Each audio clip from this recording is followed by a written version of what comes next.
Welcome to the Veterinary Rehabilitation Podcast, where we aim to help fellow veterinary rehab therapists increase their knowledge and elevate their practice. I'm Megan Kelly. And I'm Ane Lloyd. Together, we bring you the latest insights, research, and information in the field of veterinary rehabilitation. This podcast is brought to you by Onlinepethealth, a leading continuing education membership for veterinary rehabilitation therapists. With Onlinepethealth, you'll have access to a wide range of online resources to help you stay up to date with the latest techniques, advances, and trends in the industry. Our podcast features in-depth conversations with leading experts in veterinary rehabilitation. They share their own experiences and knowledge to help you improve your practice. Whether you're a seasoned pro or just starting out in the field, our goal is to provide you with the tools and the insights you need to succeed. So join us as we explore the exciting world of veterinary rehabilitation and help you take your practice to the next level. Hey vet rehabbers, in this episode, Ane and I dive into the common barriers that hold us back from pursuing continuing education and explore practical strategies to turn learning into a regular habit. Now, we share some tips on how to integrate your continuing education seamlessly into your routine, making it less of a chore and more of an enjoyable, fulfilling experience. Plus, we also discuss creative ways to make learning fun, like involving your friends and turning it into a shared journey of growth and discovery. So whether you're struggling to find the time or the motivation, this conversation will really inspire you to prioritize your professional continuing education while still having fun along the way. Now this month, we're even making it easier for you because we're gifting you 2 free webinars. We've partnered with the Veterinary Academy of Higher Learning to bring you The Power of Muscles by Dr. Rachel Kane and Regenerative Rehab by Dr. Steve Adair. You can head over to onlinepethealth.com/gift to sign up and enjoy these valuable learning opportunities. A quick word from our sponsor before we dive into my chat with Ane. Nada first developed her courses at the Colorado State University, where she started the Medical Acupuncture for Veterinarian Certificate program in 1998. In so doing, Dr. Robinson developed a science-based platform for veterinary acupuncture, the first of its kind. Today, Curicor Vet offers a comprehensive curriculum in integrative medicine with a rational, evidence-supported foundation. Courses include medical acupuncture, photomedicine, botanical medicine, medical massage, and integrative rehabilitation. You can discover Curicor Vet at curicor.org. Right, over to my chat with Ane. Hey Ane, thanks so much for joining me. Hi Meg, thank you for having me. So today Ane and I are going to chat about what stops us from pursuing continuing education. And for us now with Onlinepethealth, obviously we have access to all this learning. So in order to do this podcast, I really had to put myself back to 15, 16 years ago, when all this online content wasn't available. I am really interested to chat to you about this topic, because I think it's a lot of us are in the situation at times. And I think chatting about all the different sort of things that could be challenging us and finding ways in which we can overcome them, because as much as we think whatever we studied when we first studied, we think that, we've got all that knowledge. We know that we can't just rely on what we did when we were at university. Our field is ever changing and it's growing so quickly. In order to keep up to date, we need to continue to learn. It's just something that we have to do. Yeah, I think it's a really interesting question to kind of ponder, and I always try and chat to people about it when we see. So at the IAVRPT conference the other day, it was one of the questions that I kept asking and chatting to people about is, do you pursue continuing education on a monthly basis or don't you, and why, and what is it that kind of motivates you to do one or the other? And it's very interesting to listen to what vet rehabbers have to say. And I kind of want to group them into 2 groups, right?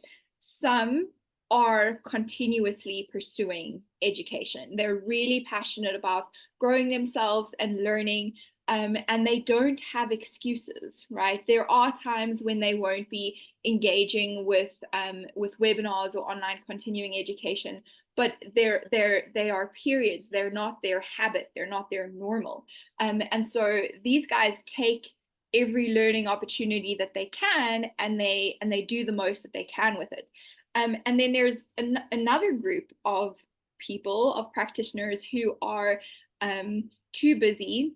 They work their hours are too long, and they don't have enough money, and so they have multiple excuses for not pursuing continuing education. And I do want to call them excuses, because when we say we don't have time and we don't have money, those are easy excuses for us to use to not do something, but they are not really true unless we believe them to be true. And so I think we should break that down a little bit, and go into why, money isn't an obstacle, and neither is time, and how you can get around those things, and why you really need to do that. But for the majority of people who are continuously making time, they're very inspiring to me. Meg, you're one of those people. If we chat, then you're reading a new book, and you've done another short course, and it's really been an inspiration for me to have that in my life, because I was one of the former, or one of the others. I would never have enough time and never have enough money to pursue new learning opportunities. That was me. It isn't anymore. That's really interesting. So you've actually completely shifted and changed. Yes, I have. Yeah. I mean, and people that are listening now will probably think, well, you work for a continuing education company. Well, of course you've changed. But what Ane's saying is not necessarily actually doing the continuing education in vet rehab.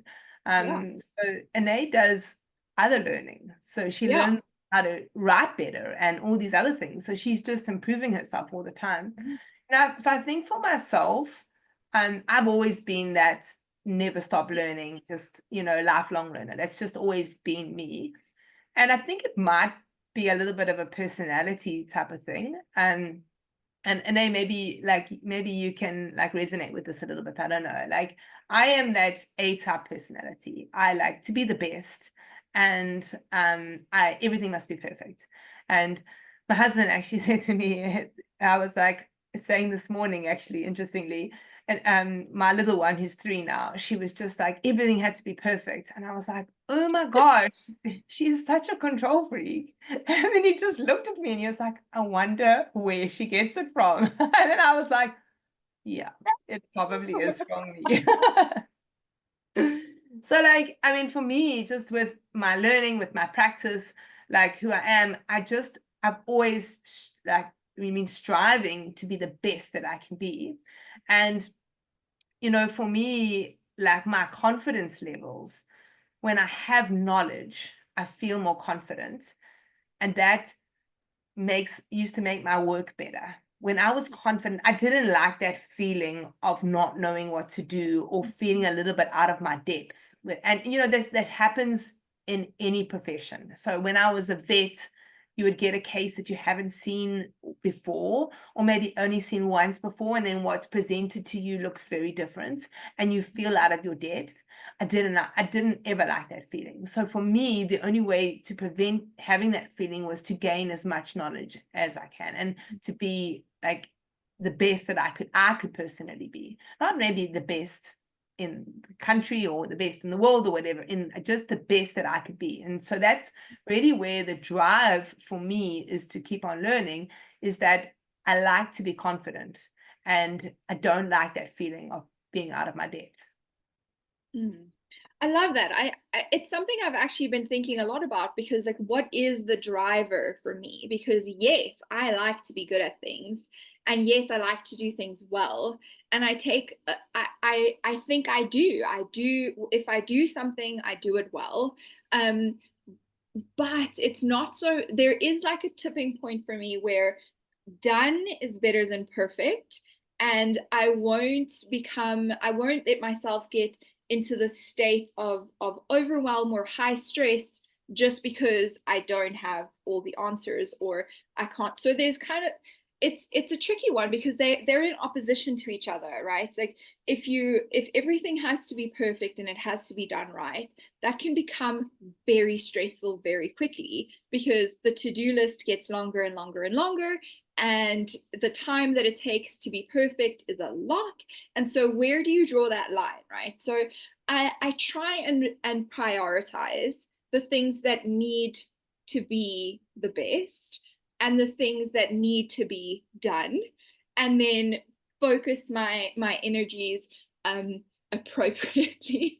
But when it comes to patients, that's not really a division you can make, right?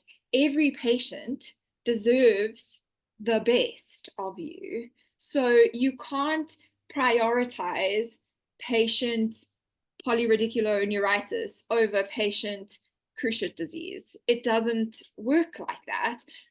You can't prioritize patient sees me 3 times a week and has much money to spend in my practice versus patient who can only spend an hour every 2 weeks here because they don't have the finances to spend, right? You can't prioritize like that when it comes to patients. So how do you balance that that seeking excellence and seeking to be the best at what you're doing with not stressing yourself out to the point of being dysfunctional, being non-functional? Because that's where I go.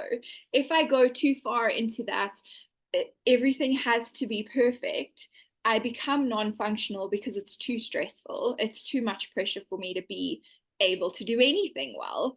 And that's why I have that little like tipping point where I say done is better than perfect, and that's what it is.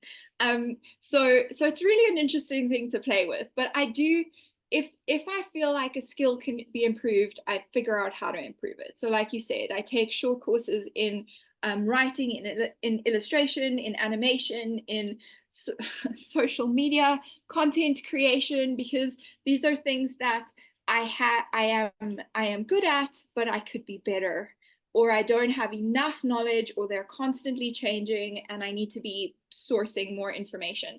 And so your continuing education as a rehabilitation professional doesn't always have to be patient-centric. It can be, how do I run my practice better?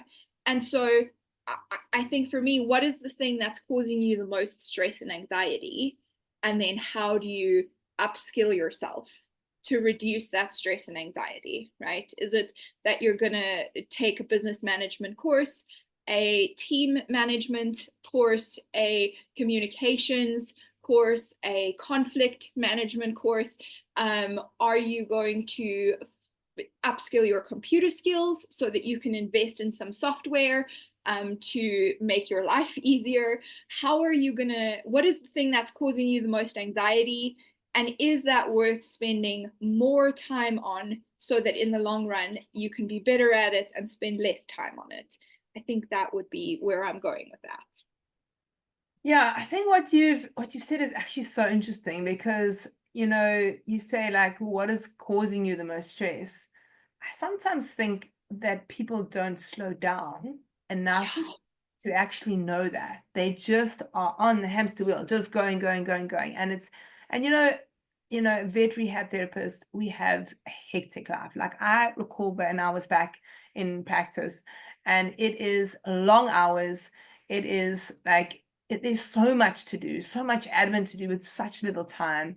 And you just feel like you're just going from one day to the next, and just very little holidays often, especially if you're on your own. And sometimes I think one of the problems is that we actually don't have an awareness of where we're actually struggling because we don't actually make the time for it. So for those of you that listened to the New Year's Day podcast, Mish and I actually spoke about, sitting down and actually doing like a business or practice audit, like auditing like every single quarter, like looking at your practice and looking at yourself even. I mean, we created one there. If you're an Onlinepethealth member, you can go into the business basics area and you can access this questionnaire. And it basically asks you a whole lot of questions to see like that, to make sure that you are aware of where you stand with things. Like, are you managing your time correctly? Do you have work-life balance? Are you actually scheduling in time for yourself? Are you scheduling in time for your continuing education? Because if you're just going day to day and you don't actually have a plan, before you know it, the year's finished. You haven't upskilled in anything. You're just stressed and overwhelmed. So I think it's really important for all of us just to take a step back. And sometimes it might just be an hour or two. You don't need a whole day, but you could take a day if you're able to. But really just to sit back and have a look and actually see, where you actually stand, where you're struggling. We've had a lecture, and I think it was by Amy Hesback, and just correct me if I'm wrong, but she did a lecture for one of the vet rehab summits where she spoke about identifying your knowledge gaps. I mean, how many of us actually sit and actually realize, this is a knowledge gap of mine, which I need to sort out, And so just spend some time just being and actually assessing every aspect of your life. So, what we're talking about here is not necessarily only the continuing education. Also look at, are you actually scheduling in time for yourself, your hobbies and things like that? Because in the long term, if you're not, you're going to burn out. I love that, Meg. I think that hamster wheel is exactly it. And if your reason for not pursuing continuing education is that you don't have time and you don't have money, those are big red flags for yourself, not for anyone else. It's for you. If you're saying, I don't have the time and I don't have the money to pursue continuing education, then you should immediately say to yourself, hey, I should put up a red flag because I'm on that hamster wheel. I am repeating the same thing day after day after day, and I'm not getting anywhere. I'm not growing my business, because if you don't have money, you're not growing your business. It's not doing what it needs to do for you. If you don't have time, the same thing applies. Your diary is full, but your business is not growing. Right? You have something there that you need to work on, that you need to correct. It's very easy for Meg and I to sit here and say, you guys should be Online Pet Health members and you should be scheduling time once a month or every week, whatever works for you, to watch 1 or 2 webinars. It's very easy for us to say that. And it's true, you should and could be doing that.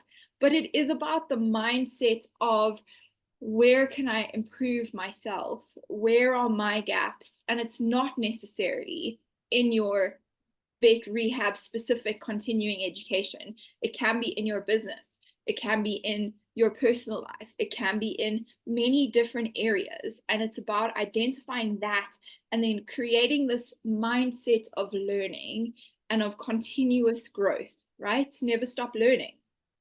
Yeah, for sure. And I think, one of the things you were talking about earlier was priorities. And, I think your priorities change depending on where you are in your life. Like if you've got young kids, sometimes certain priorities change. Your kids are your focus. So I think you must realize that depending on where you are in your life, your priorities are going to be different. But improving your knowledge and continue to grow in your field, even if you downscale a little bit on what you're doing, you should, even when you've got young kids, or you got to try and keep up however you can. And I want to actually take a step back to actually tell you the reason that Onlinepethealth started. So Onlinepethealth started because I was really struggling to keep up to date in my field. And I used to go, about 15 years ago, that was probably like when I was doing CPDs, most of them were veterinary ones, all right? Because there weren't any rehab CPDs. If there was in South Africa, I was the one who was lecturing them. So we used to have these evenings where we would go, and sometimes it was far. We'd have to drive like an hour, and then we would do like a 1 hour CPD, and it was great. We got to see some of our colleagues. But I remember like this becoming more and more overwhelming to be able to attend these when I had younger kids and my practice. I would like finish at 6:30 or whatever, and the thing was starting at 7 o'clock, and I still had to drive so far to get there. I'd get in there late, and it started to become really, really difficult to do my CPD. And also I was really struggling to find rehab CPD, and I was going to the IAVLPT conferences, and I just was really, really worried about my knowledge and how I wasn't actually growing in my field. At that stage, there was only one rehab textbook, which I'd read from back to front. And I was like, okay, I need to get more learning.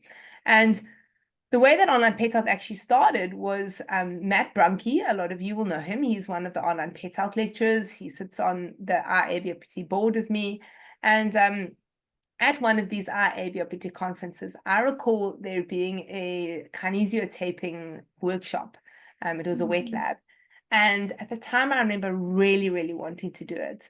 But in order to get to the conference, I had to fly there. I had to get visas and the hotels, and the South African rand is not very strong. So it was really, really like expensive. But when I got there, I hadn't signed up for the workshop. And I got there and I listened to everyone. I regretted it. I really wished I'd actually just put it on my credit card and done it. So I said to Matt afterwards, I'm so sad I didn't come to this kinesiotaping workshop of yours. And asked him if there was a possibility he could come to South Africa and he could come teach this. And I had a whole like WhatsApp of some vet rehab therapists in South Africa that I had actually started this WhatsApp group because I knew that a lot of them weren't going to this IAVOPT conference, and I was going to share anything new. I was going to go to the exhibition area and take pictures and show them any new equipment. So I'd created it really just to help my colleagues in South Africa. So there was never any intention to use those contacts. But then when I spoke to Matt, I was like, well, let me ask everyone. So I WhatsApped on the group, who would like Matt to come to Africa? Yes, please. Yes, please. Everyone was like so keen. And so when I got back after the AVOPT conference, we looked at flights and everything. And I was like, oh my gosh, it's going to cost so much money to get Matt out here. And I said to Matt, I think it's just not going to be feasible. It's too expensive.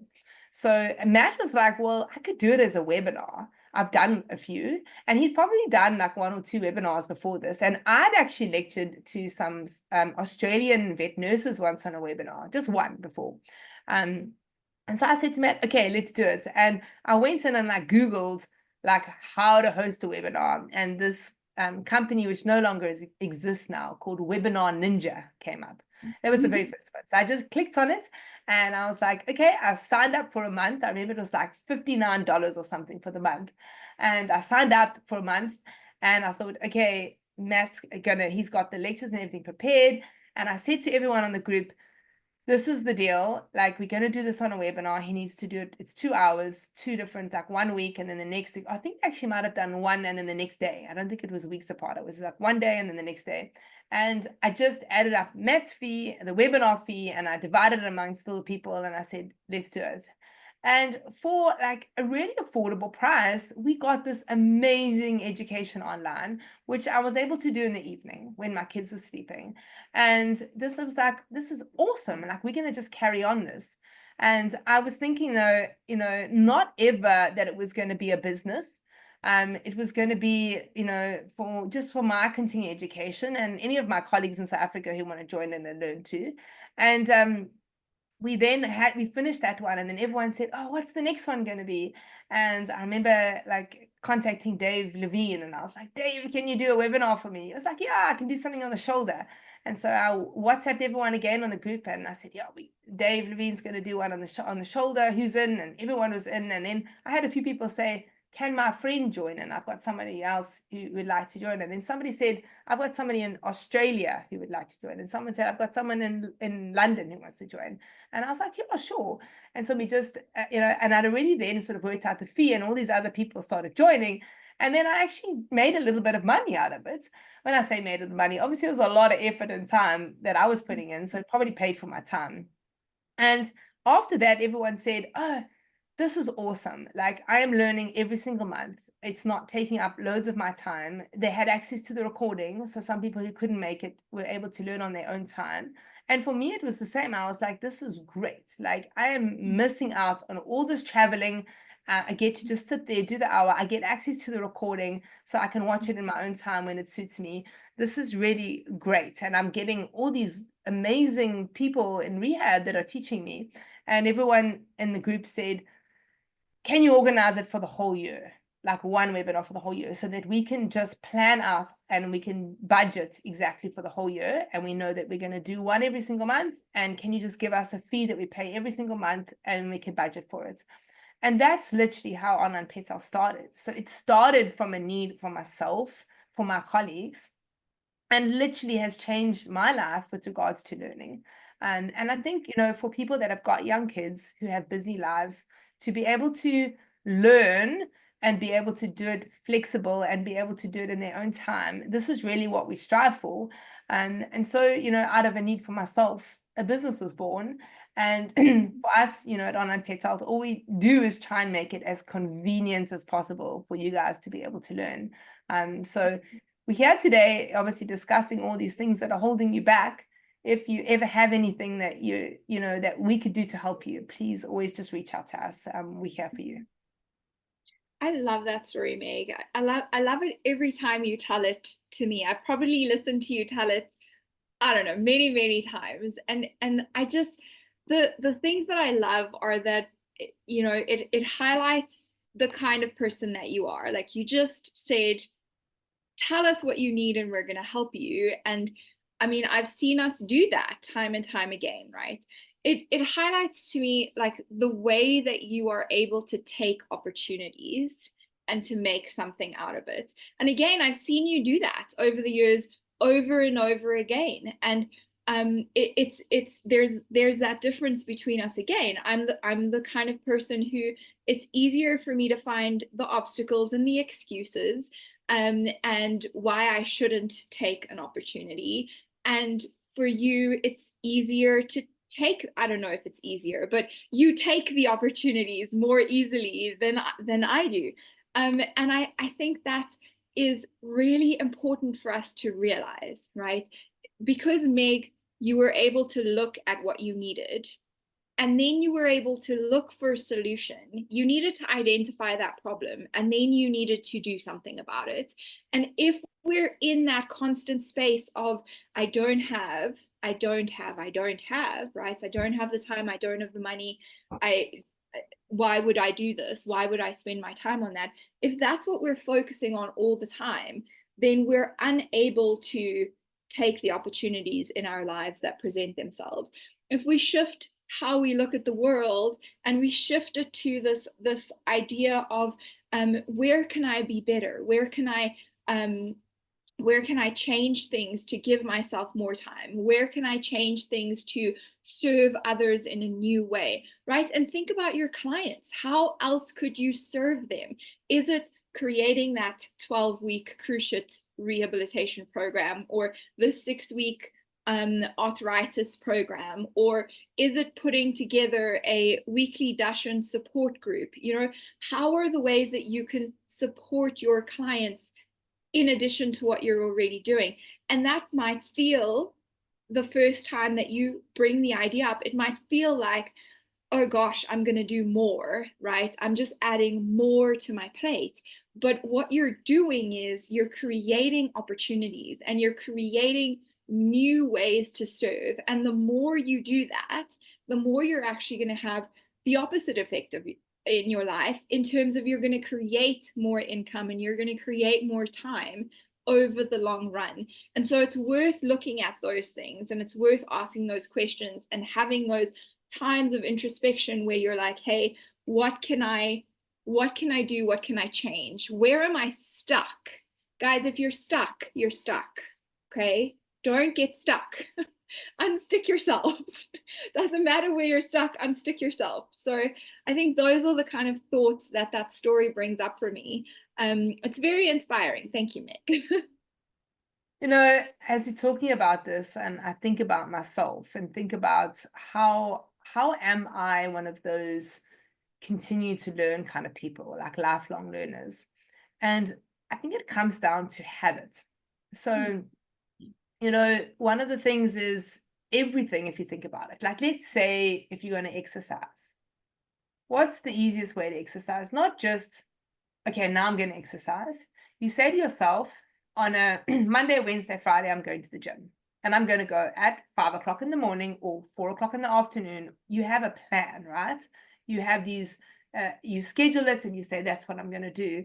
And that's what I was chatting about when I was speaking about the work-life balance, right? Mm. You know, for me, when in my day, I mean, my day is hectic. I've got 3 kids, I've got work, I'm doing podcasts, meetings, there's so much going on.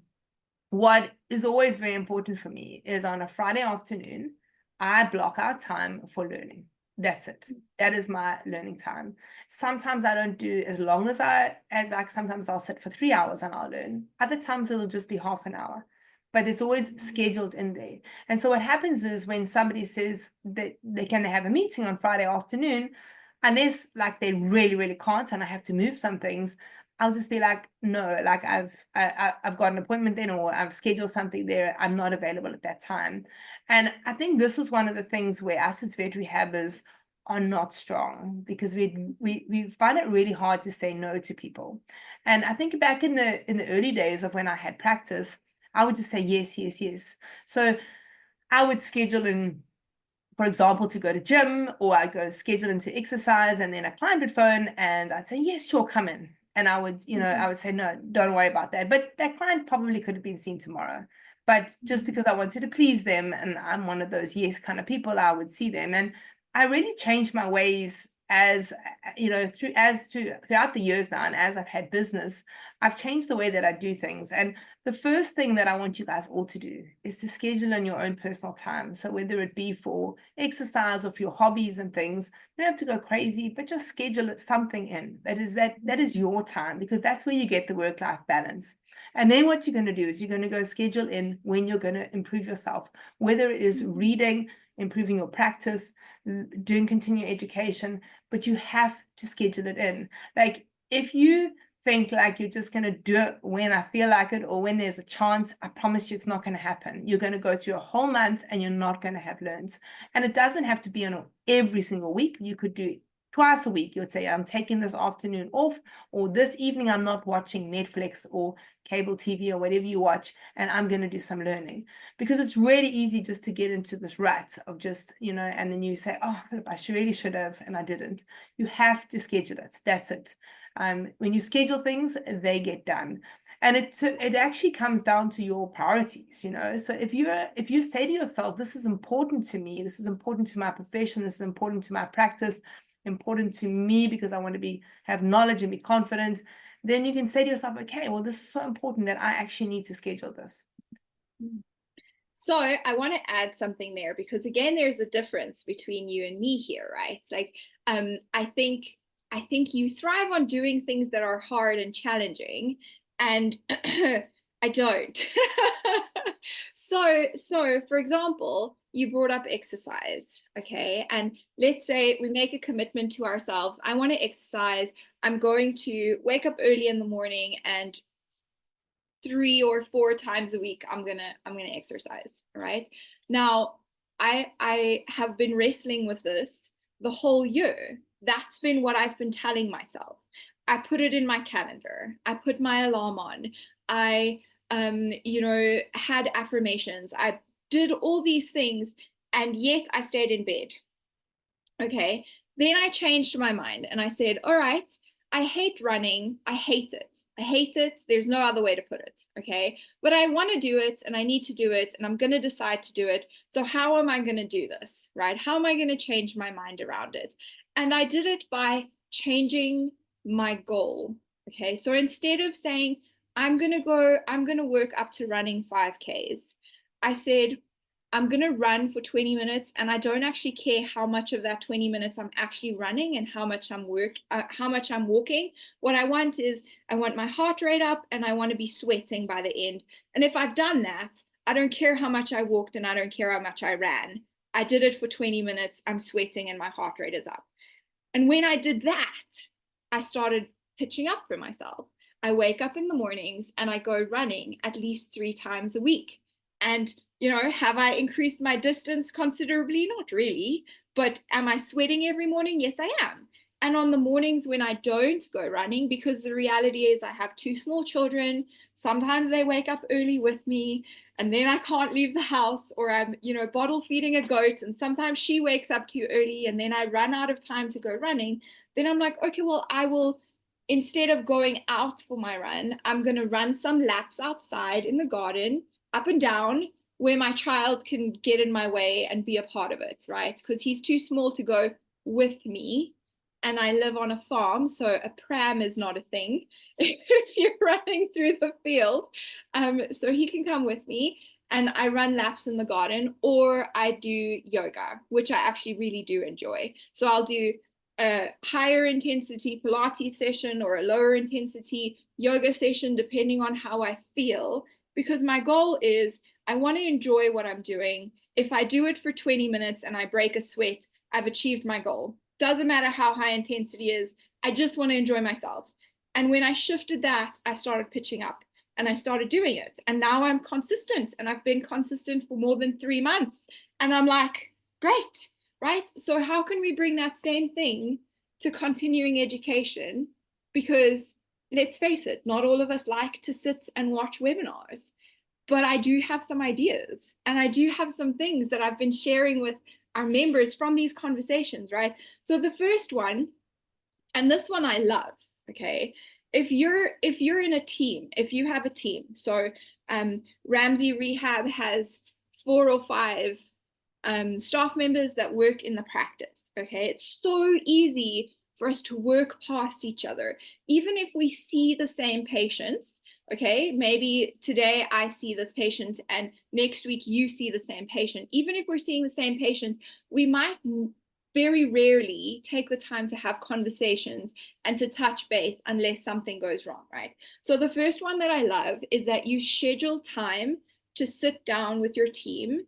I would say on a weekly basis, you sit down to discuss patients, okay? You sit down on a Monday or a Friday, you set an hour aside. Any team member brings any patient to the table, you go through the case, you discuss what's happening. Hopefully you get through a few, you make sure that you're all on the same page, you make sure that you're not missing any red flags, and you try and find gaps and ways that you can bring more to the table, right? So you have a canine cognitive dysfunction patient, they're there primarily for arthritis, but they're having other issues, and it's difficult to manage the arthritis because of the other issues. So what can you do, and how can you how can you upskill, and how can you provide that client with an additional service to make sure that the patient's needs are met, right? You do that as a team. And what you're going to have if you do that is you're going to identify the knowledge gaps in the team, and you're going to hold your team accountable to a higher level. And that's fantastic. You're going to not get stuck in a rut as a team. So that's the first one that I love. Okay, if you need to think differently about your continuing education. And the second one is to have CE nights, right? So instead of having like a movie and a pizza night, you have a continuing education evening. And this you could do once a month instead of once a week.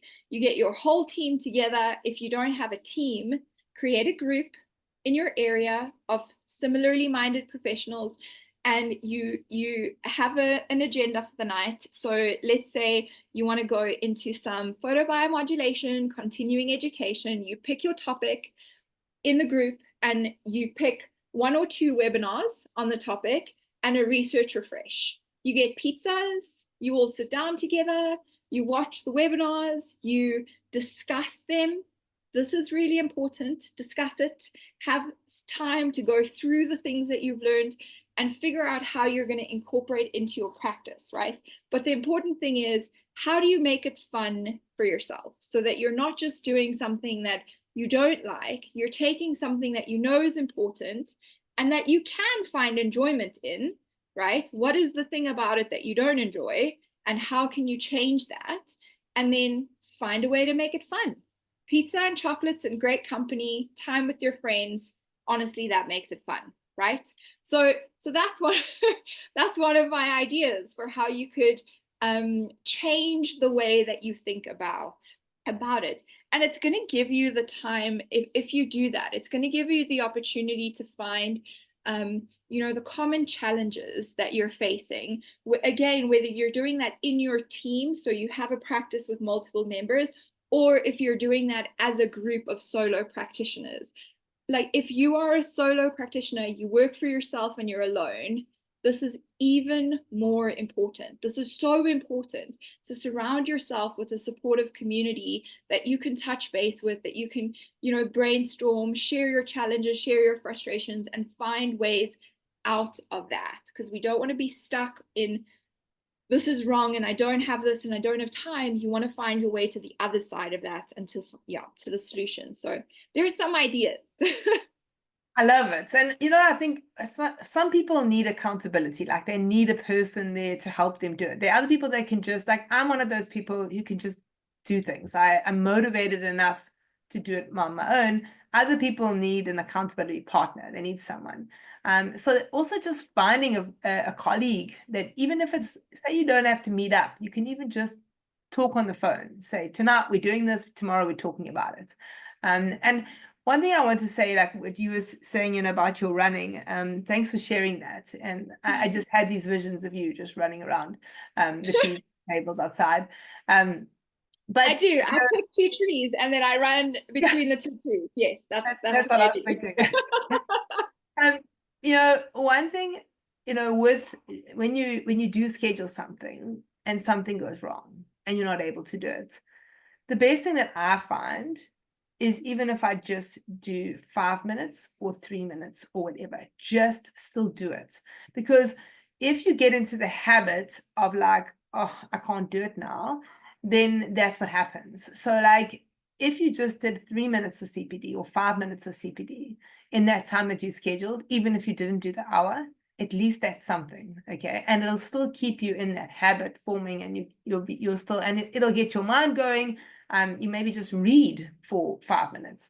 The other thing I wanted to say is that sometimes, I think for people, what'll happen, and I actually have this, it'll be like the webinar is 1 hour.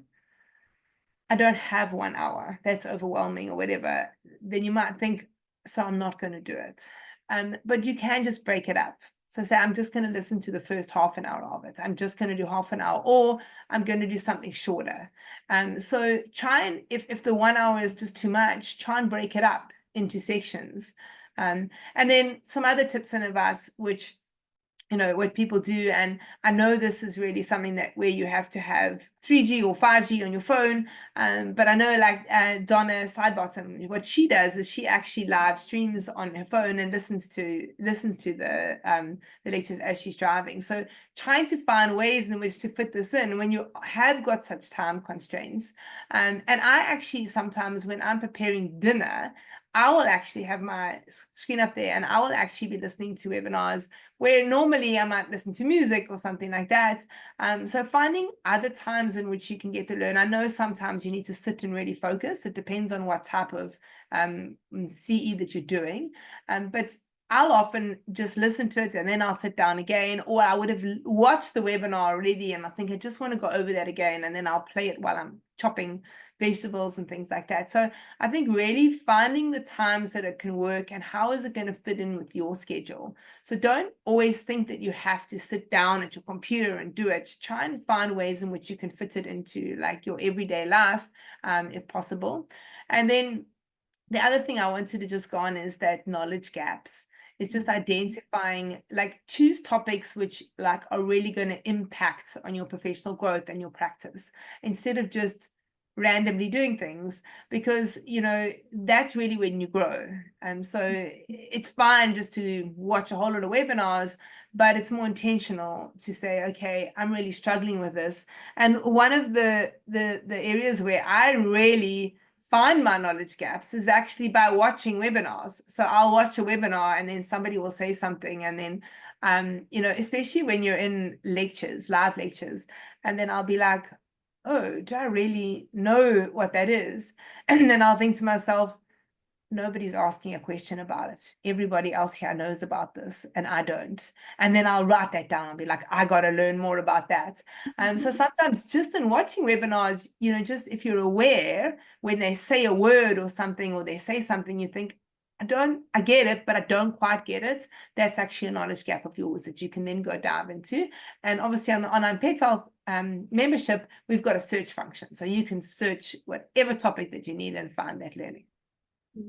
Yeah, I love that. And I want to throw another idea at you guys, because this is about finding what's going to work for you as an individual, right? We're all different, and find what works for you. But another thing that I find helpful is, what are the other things on your to-do list, and can you kind of integrate them, right? For example, if you need to create educational social media content, and you want to, you need to create social media content, and you have a blog, so you need to write something for your blog, but you don't know what to write, then you can do those things together, right? So instead of then having an hour, set aside some more time, set aside 2 or 3 hours to focus on the topic. As you watch the webinar, use some of the things that they're saying to create social media content, right? So you can do, for example, you can do, hey, I'm watching this webinar. Look how dedicated I am to my continuing education and to upskilling myself to serve you better, right? Your patients, your clients, because that's your audience. So they know that you're dedicated to growing yourself, to growing your learning. That's great.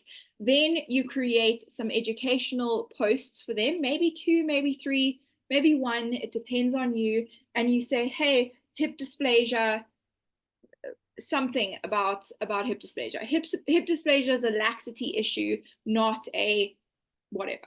Then you create another one with 2 exercises you can do for your hip dysplasia dog, or these are the compensation patterns. And in that webinar, as you're going through it, you're like, there, I can do that, there, I can do that, and there, I can do that.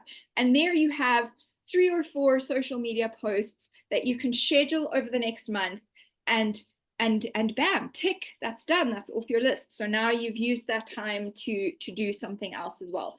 Then you need to write a blog. So you summarize the things from the webinar, you add some of your own experiences, and you clean that up and you publish it on your website, and you've improved your SEO and you've created yourself a blog. So I really like the idea of saying, okay, well, I'm going to spend time on continuing education, but I also need to make sure that I'm ticking some other things off. So how can I optimize the time that I'm spending on continuing education by also doing X, Y, and Z? And so that is, that would be another idea for you. If you have to do those other things, bring them into the same time space, schedule extra time, and make sure that you're hitting more than one thing, right? How many things can you get out of one webinar? Love it. Multi-purposing things Yes. that you're doing, including your continuing education. One of the things you said was you must share like that you're doing continuing education. And guys, this is so important. You underestimate the number of people that are looking at your Facebook. So you might see a certain number of views or whatever, but let me tell you, the people that are your biggest fans, they are the ones that are seeing those posts, okay? And so your clients that are loyal to you, and those are the ones that are going to talk about you. And let me tell you, I have heard so many times from people that I meet, and they'll say to me, oh, this vet or this vet rehab therapist, she is amazing, and you must see she is on top of her game. Like, she is always going to the latest conferences and learning, and she is like, and so don't underestimate how much that impresses our clients, and also just increases your authority. So it makes them trust you more. So if you think about this now, if you like want to go see a dermatology doctor or something, okay, and you go onto their Facebook page and you've seen they've just been to the international conference in Brussels on dermatology, and now you're just about to make an appointment with them, and you're like, this person is on it, this is the right person for me to see. So by sharing that you're learning, and it doesn't have to be at a conference, it could just be like doing online stuff, or just got the latest textbook or whatever. Just share like how you're learning and how you're improving your knowledge and how you're keeping on top of your game. And this is really so important for your practice, for your clients. And the more you do this, the more your clients are going to trust you, and the more they're going to talk about you, because that's a talking point for them, and it makes them feel good. My vet rehab therapist or my vet, goes to all these conferences internationally. Like, so for those of you that are at the IVOPT conference, if you didn't share that you were there and you took pictures, go right now, take that picture and share it and say you were at this international vet rehab summit and you were learning. and you were networking and brainstorming with colleagues from all over the world. It's impressive, guys. It really is impressive, and it is helpful to your practices.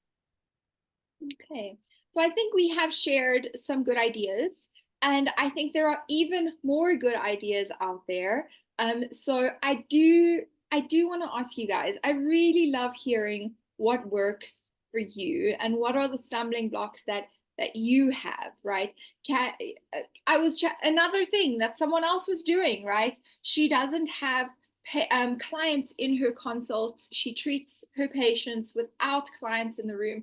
She plays the webinars while she's treating patients. So she'll have a webinar playing, over the loudspeakers, and the entire practice can listen, or something to that extent, right? If you're sitting and massaging your patient, you can have the webinar playing in the background. There are so many ways that we can do this. So be creative and don't let yourself make excuses. Okay, this is important. We don't need to tell you that. This is important. So find a way to make it enjoyable for yourself, right? Find a way to do a little bit instead of a lot, if that's what you need, and find a way to make the most out of it. Love it. Let us know what your way is, how you bring it into your life. Let us know. We'd love to know. Cool, Ane. Thanks so much for joining me. I loved our chat. Awesome. Thank you, Meg. If you enjoyed this podcast, please hit the subscribe button so you get notified every time I load a new podcast.